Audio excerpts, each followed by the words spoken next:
Dans ce pays-là, il y a des montagnes, des lacs, des prairies verdoyantes. Les gens vivent heureux dans ce pays. Et dans ce pays-là, il y a un prince, beau, aimable, bon. Toutes les jeunes filles du pays sont amoureuses de lui. Mais lui ne veut épouser qu'une princesse, une vraie princesse. Comme il ne trouve pas chaussure à son pied dans le royaume, il part en voyage. Ah, il en a vu plein des princesses, mais celle-ci est trop grande, celle-ci trop petite. Celle-ci, elle rigole toute la journée, et celle-ci, elle a un nez ridicule. Si bien qu'il prend la décision de revenir au pays. Il s'est même convaincu qu'il resterait seul jusqu'à la fin de ses jours. La semaine après son retour, il y a eu une tempête de neige dans la région. La neige frappait les fenêtres et le vent s'engouffrait dans les fissures du château. C'était pas un temps à sortir. Et pourtant, à la tombée de la nuit, quelqu'un a frappé à la porte.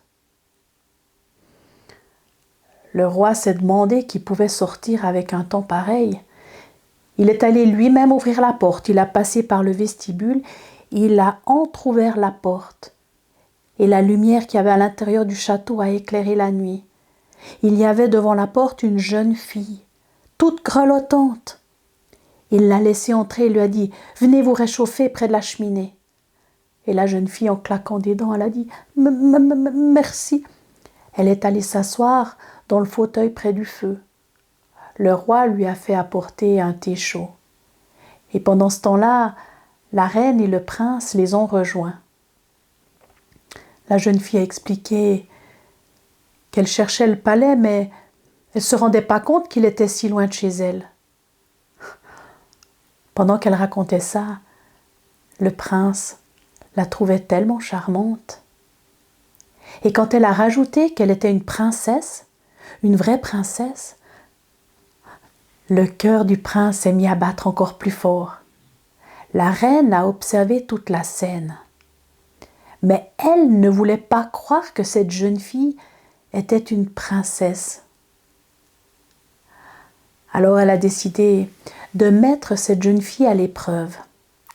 Elle lui a d'abord dit « Vous souhaitez passer la nuit chez nous ?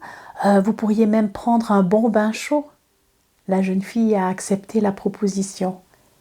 Et pendant que la jeune fille se baignait, la reine est allée préparer la chambre d'amis. Elle y a mis d'abord sur le lit un petit pois sec, et puis elle y a mis le matelas par-dessus. Elle voulait lancer le défi encore plus fort. Elle a envoyé ses servantes chercher tous les matelas et tous les édredons qu'on trouvait dans le château. Et les servantes en ont ramené 20 de chaque. Alors elles ont empilé les matelas, les édredons, les matelas, les édredons, les matelas, si bien que le lit touchait presque le plafond.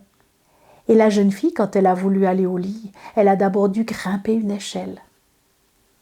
Le lendemain matin, au petit déjeuner, la reine a demandé à la jeune fille comment elle avait passé sa nuit. Et la jeune fille, elle a d'abord remercié la reine pour son accueil et sa générosité. Et finalement, elle a dit « Mais Majesté, je ne peux que vous dire que j'ai passé une nuit épouvantable. J'ai pas fermé l'œil de la nuit. Il y avait quelque chose de petit et de dur sous mon matelas. J'ai pas dormi de la nuit. » À ce moment-là, la reine, elle a souri, le roi aussi, et le prince. Tous les trois riaient, et ça a mis en colère la jeune fille. « Je me demande bien pourquoi vous riez. Moi, j'ai passé la pire nuit que j'ai jamais eue, et puis en plus, j'ai l'impression d'être meurtrie comme une vieille pomme. » Alors la reine lui a dit qu'elle ne croyait pas qu'elle était princesse et qu'elle l'avait mise à l'épreuve. Mais maintenant, elle savait que pour avoir passé une si mauvaise nuit, alors qu'il y avait juste un petit pois sous le matelas, qu'elle ne pouvait être qu'une princesse. Et le prince a rajouté « Est-ce que vous voulez devenir mon épouse ?» la princesse a changé sa rage contre un joli sourire et elle a sauté dans les bras du jeune prince. Il paraît que le prince et la princesse ont vécu de belles années ensemble. Ils auraient eu 7 enfants qu'ils ont prénommés avec des prénoms qui commencent par P, en souvenir de leur amour qui a commencé par un petit pois.